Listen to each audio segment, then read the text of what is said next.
The crowd shouted, applauded, cried with joy. Everyone was there, at the New York train station, waiting for their heroes. Mothers, children, wives, hands raised, flowers in their arms, flags waving in the cold March air. It was the official end of the war. The soldiers were coming home. America was celebrating. I wasn't. My feet were firm on the platform, but my heart didn't know where to stand. People around me were embracing even before the trains arrived. Some already had news, others didn't. But everyone seemed to believe it was a happy day. I wanted to believe it too. I swear I tried. I held my worn coat tightly, my eyes fixed on the tracks. It was the third train of the morning. They said he might be on this one, as if he were just another number among so many. But he wasn't. Not to me. Behind me, an elderly woman collapsed to the ground when she saw her son.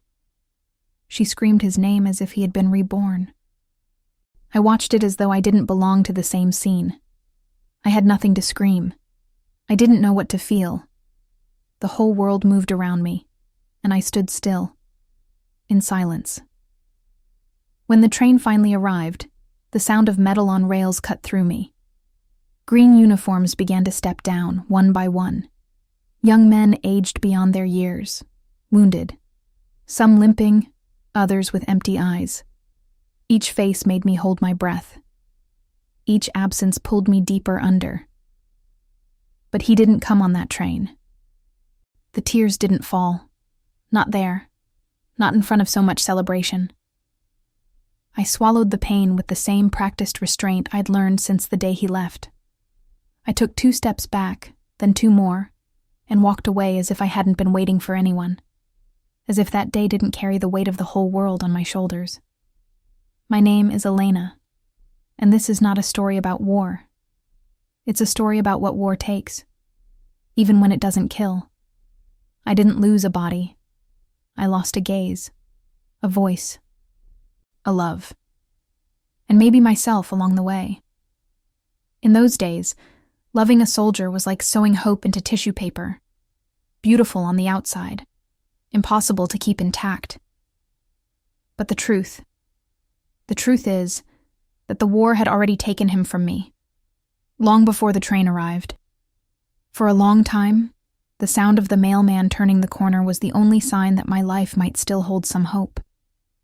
That's how I measured my days, not by sunrise, but by the sound of the gate opening and an envelope sliding under the door. In the war, all I had of him was paper. Short letters, spaced out, censored. Sometimes a piece of the sentence was missing. Other times the signature looked shaky. At first, I read each one as if it were a confession of love. I clung to the words as if every line were a rope pulling me back to sanity. But the months passed, and the letters began to change.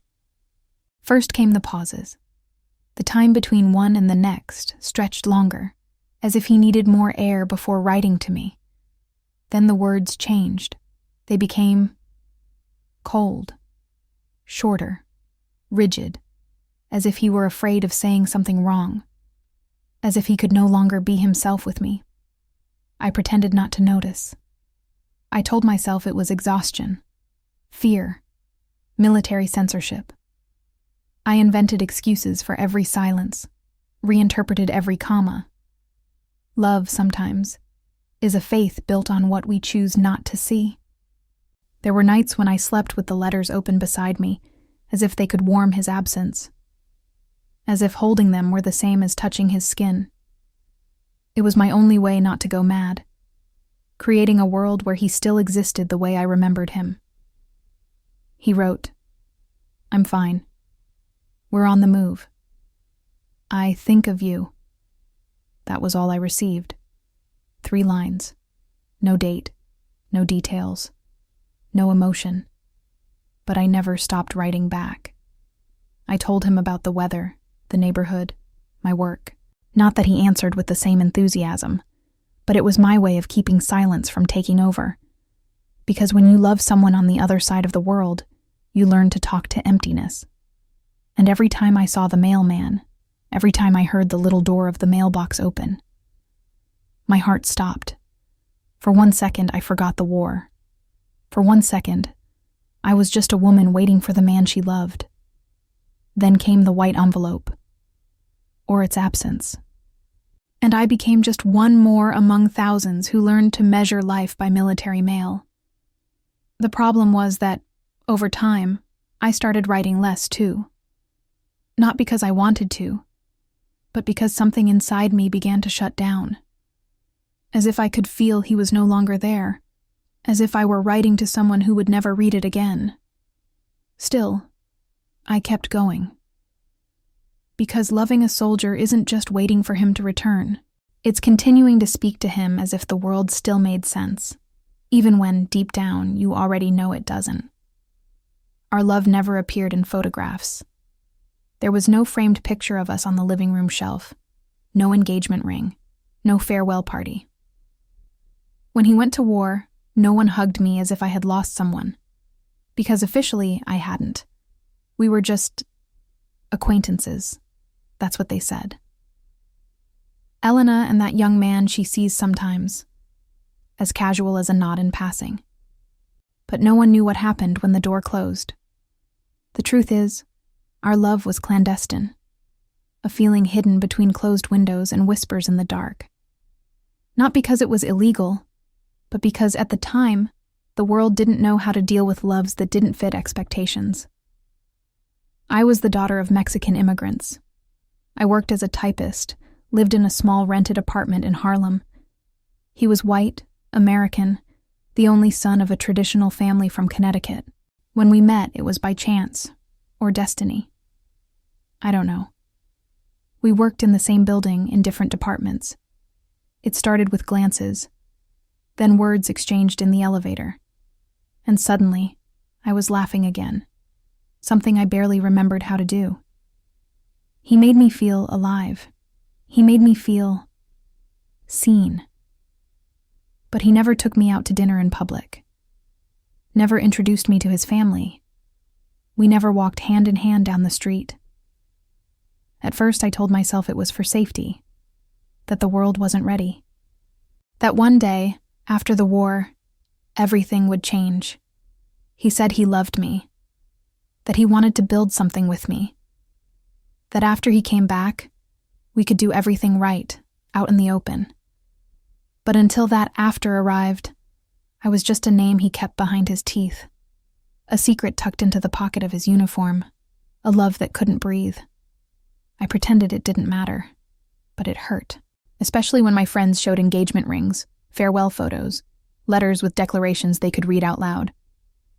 I smiled with them, pretended pride, but inside, I fell apart, because I loved too. I waited too, but I couldn't tell anyone, not even myself. Once, shortly before he shipped out, I asked what we really were. He fell silent, then said, his voice trembling, "You know what it is, Elena. I just can't. Right now." Right now became months, then years. And when people asked why I was still alone, why I didn't marry, I invented stories, said it wasn't my time, that I was focused on work. No one imagined that every night I cried holding on to a love the world pretended didn't exist. I believed the war would change everything. But deep down, part of me already knew that what we had was too beautiful to be accepted, and too fragile to survive hidden for so long. The country was transforming. Factories grew. Newspapers announced victories. Women's faces began to occupy spaces that once weren't theirs. The streets pulsed with a new kind of strength. But me, I remained frozen in time. I went to work every day, arrived punctually at 8, typed reports, delivered memos, answered letters. The same uniform, the same subway station, the same polite greetings in the hallway. No one would guess that inside, I was falling apart. I kept my hair tightly pinned, as if controlling my hairstyle could reflect some kind of inner control. Clothes always pressed, posture upright, smile restrained. I learned to live efficiently, to walk with my body present and my soul suspended. Some co-workers joked between tasks, talked about their boyfriends at the front, about wedding plans for when the war ended. I listened in silence, gave a polite smile, and went back to typing, letter by letter, word by word, as if each key were a disguise for the hole growing inside me. The nights were long. There were no parties, no distractions. Just a small record player, a radio, and a meticulous routine that made me believe that if I followed everything properly, he would come back. That every washed dish, every pressed skirt, every page read before sleep would bring me closer to him. It was a life without scandal, without public breakdowns. No neighbor had anything to say about me. And perhaps that was my greatest talent. Restraint. On the outside, normalcy. On the inside, urgency. But I never let it show. With time, my hope turned into habit, and habit turned into survival. I repeated to myself, "He will come back." And every time I thought about giving up, I remembered the sound of his voice, the way he held the back of my neck when he kissed me, the rushed touch the last time we were together, when he said he would write as soon as he arrived. So I went on, as if nothing had broken, as if the world were not slowly swallowing me whole. While everything around me seemed to move forward, I stayed there, trapped between letters, memories, and a love no one could see. And maybe that was the cruelest part of all. No one knew I was waiting. No one noticed my pain. Because it was silent, hidden, disciplined, like everything I had learned to be. It took time for me to realize it. It didn't happen all at once. It was slow, almost imperceptible, like when water cools without you noticing, until your hands are cold and you don't know when it happened. The letters began to change. At first, I thought it was just the nature of war, the exhaustion, the fear, the confusion of being on the other side of the world. So I read them again and again, tried to find comfort between the lines. But those lines began to disappear. Before, he wrote with longing. He spoke of our last night together, of the scent on my neck, of the way I said his name softly. He called me Mi Sol, even knowing I rarely spoke Spanish outside my home. He said my smile was the only memory that made him forget where he was. But the later letters no longer had that. They had dates, situations, vague sentences. We are advancing north. The situation is under control. I hope you are well. That last sentence, I hope you are well, began to hurt me. It was polite, cold, distant, as if it had been written for anyone, as if I were no longer me, as if he had forgotten that I existed on the other side of the page. I showed the letters to no one. They were only between us. But even if I had shown them, no one would have noticed. There was nothing objectively wrong, no harsh words, no goodbye. But I knew. Affection faded like dust carried by the wind, and no matter how much I pretended not to see it, his absence was in every dry word. The distance was no longer just geographic, it was emotional. And worse than that, it was silent. He no longer told me he missed me. He didn't ask about my days, didn't ask for news, not a single line about when he would return or what we would do afterward. The letters became military reports with a personal signature. And the worst part was that I kept replying with the same love as before. I clung to every line as if he were still the same man who had left, as if love were enough. I tried to write more lightly. I sent recipes, jokes, small childhood memories. But nothing seemed to reach him. It was like speaking to a shadow, like trying to warm someone who had already decided to feel cold. In one of the last letters I received, he wrote, "I don't know who I will be when all this is over." That sentence cut through me like a warning.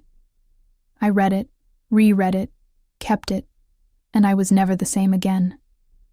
That night, I lay awake for hours staring at the ceiling, wondering what was dying first. The man I loved, or what existed between us.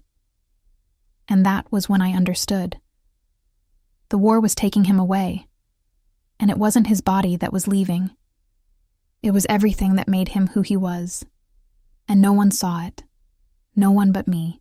Pinairadatarini, the war ended the way all wars end, with crowds in the streets, flags on buildings, people laughing too loudly to hide the fear they had carried for so long. The radio announced, "The war is over." Factories sounded their horns. Newspapers printed smiling soldiers on their front pages. Couples kissed in the crowded streets. And there, in the middle of that storm of euphoria, it was expected that we would all smile too. But what no one knew was that my morning was just beginning. I kept going to work, even knowing everything would soon change. The soldiers were returning. Jobs would be given back to them. Women would return home. There would be parties, weddings, announcements in the newspapers. People asked me more often now, "Are you going to a welcome home dance? Is someone coming back for you?" I answered, with the same polite smile as always. No one close. It was a lie that burned in my throat, but it was the only way to preserve what little dignity I had left. How could I explain that my love would return, but not return to me? How could I say that he was still alive, yet I already felt him as absence? At that time, there was no space for unnamed feelings. You either mourned the dead or smiled for the survivors. There was no middle ground, no mourning for someone who still breathed. And yet, I felt like I was grieving. A quiet kind of grief. No flowers, no funeral. Only silence. A suffocating silence, heavy, impossible to share with anyone. My friends started wearing brighter dresses.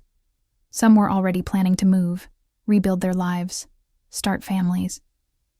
They talked about bridal trousseaux, songs for the dances, how peace seemed to bring light back to their faces. And me? I dressed the same way. I walked with the same step. But inside everything was collapsing, because no one prepares you for the pain of having someone alive, and still feeling as if you've lost them. The city spoke of new beginnings, but no one knew I was trapped in an ending that had no name. The nights got worse. Now that the world was returning to normal, my pain became even more invisible. There was no longer a war to explain my distant stare, no longer an excuse for my sadness. Everyone seemed to want to pull me forward, as if I was falling behind. But how do you move on, when the only thing that made you want to keep going is coming back different, coming back distant, coming back only halfway? And the cruelest part was that he still hadn't arrived, and somehow I already felt he wouldn't be mine anymore. And no one seemed to understand that, because in the eyes of the world, he was coming home. Only I knew that what tied us together was already leaving. He came back.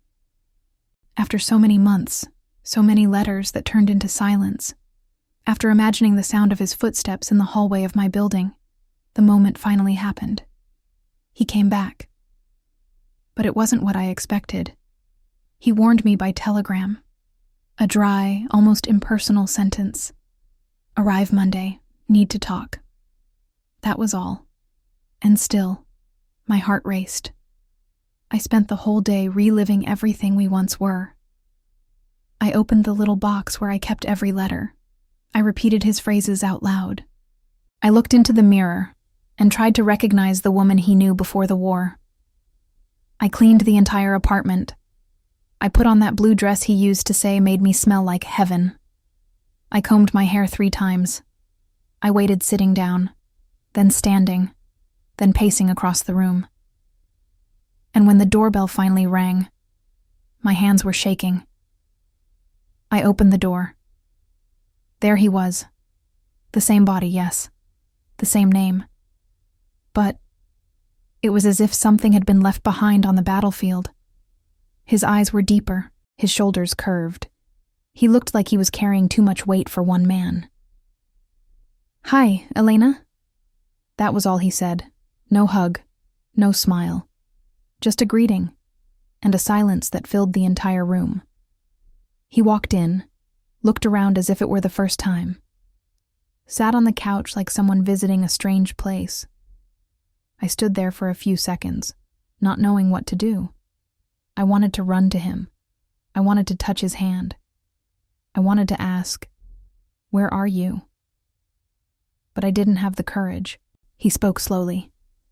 The sentences came short, careful, like he was trying to fit himself into a language he no longer knew.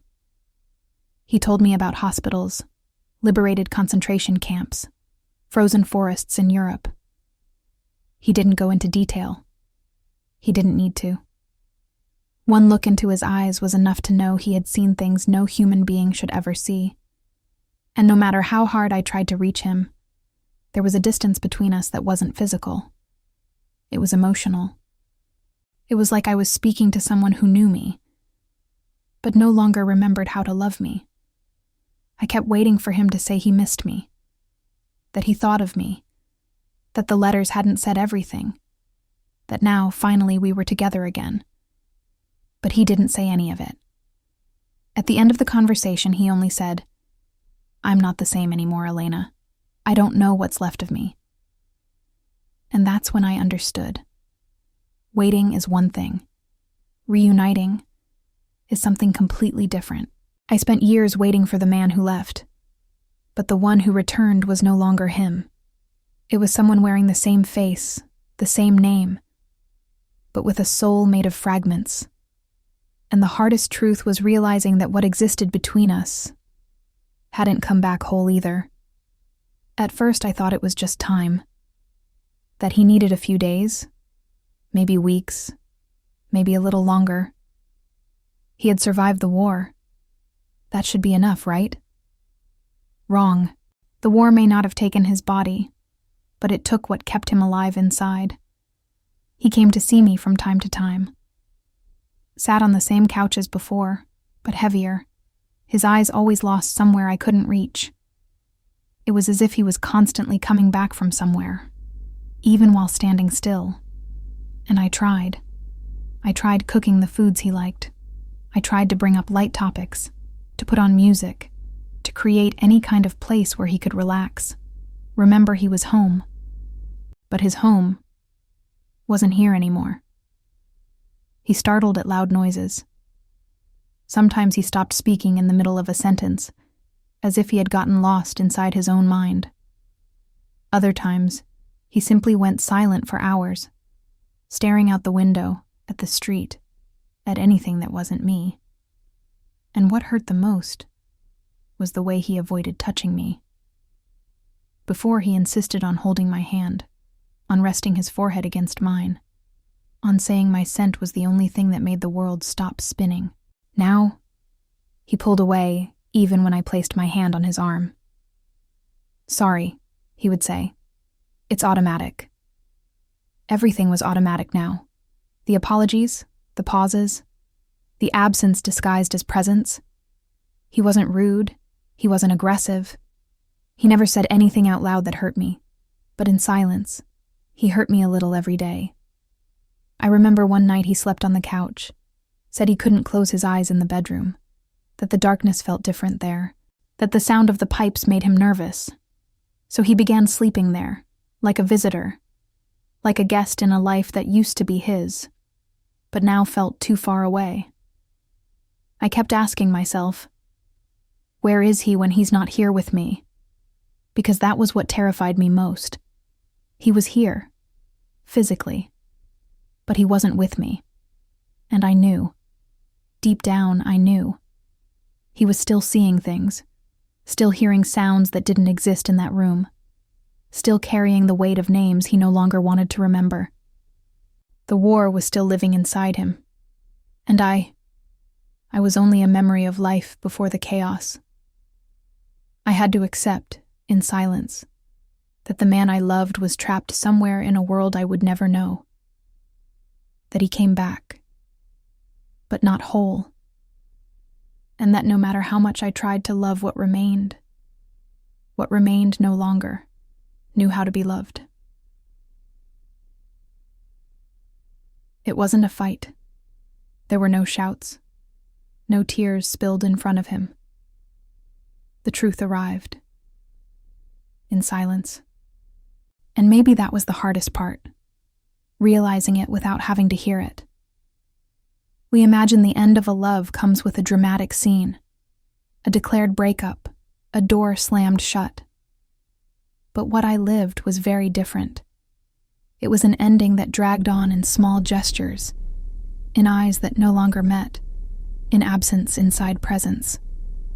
I no longer counted the days without seeing him, because he could be there, sitting on my couch, a cup of coffee in his hand, and still, it was as if he wasn't. The space between us became routine, and routine became a burden. It hit me on an ordinary Sunday. We were both sitting there, facing each other. I was talking about a coworker who was going to marry a man who had also come back from the war. It was nothing, just small talk. But he didn't answer, didn't react. He stared at the floor, as if nothing in that room deserved to be heard. And in that moment, I felt tired. A tiredness that wasn't physical. It was the exhaustion of loving alone. And for the first time I said to myself in a low voice, "He's not coming back." It wasn't about him not being in my apartment. He was. His body was. But what I loved, what made him him, didn't come back from the war. The war returned him broken. And the worst part is that he knew it. He felt the guilt. I saw it in his eyes. But he didn't have the strength to fight what he had lost out there. There was no betrayal. He never deceived me. He was never with someone else. He never lied to me. But he also never told the whole truth. Because maybe he didn't even know how to say it. It was a mute, sorrowful truth, full of shadows. He no longer knew how to love. And I no longer knew how to love someone who existed only in my memories. That afternoon, he left the apartment early, left the coffee cup half full, said he was going to visit a friend. He didn't promise to return. When the door closed, I stayed still, sitting at the table, staring at the place where he had been. And for the first time in years, I didn't cry. Not because it hurt less, but because the pain had already become part of me. I didn't lose a man. I lost the possibility of a future with him. And that is a kind of death with no funeral, no goodbye, only exhaustion and acceptance. It took me time to understand that his silence was no longer waiting. It was mourning. A mourning without a viewing, without a coffin, without a grave. Mourning for someone who still breathed. Someone who sometimes walked down my hallway, who still looked at me, but didn't see me. I waited for him for years. First, waiting for him to come back from the war. Then, waiting for him to come back to me. And finally, waiting for him to become who he used to be again. But he didn't. The last time we saw each other, he stayed less than 15 minutes. Said he was going to try to start over in another state. Something about a job in Denver. I only heard half of it. I filled in the other half with what I already knew. He was leaving. Without leaving. He kissed my forehead. A cold, polite kiss. Like gratitude, not love. And he walked away with a light suitcase, like someone who had left everything behind long before he ever stepped out the door. After that, he never came back. And I didn't go looking for him either. Because in that moment, I understood. The war had taken him. And it didn't matter if I screamed, prayed, wrote, loved. Nothing would bring him back.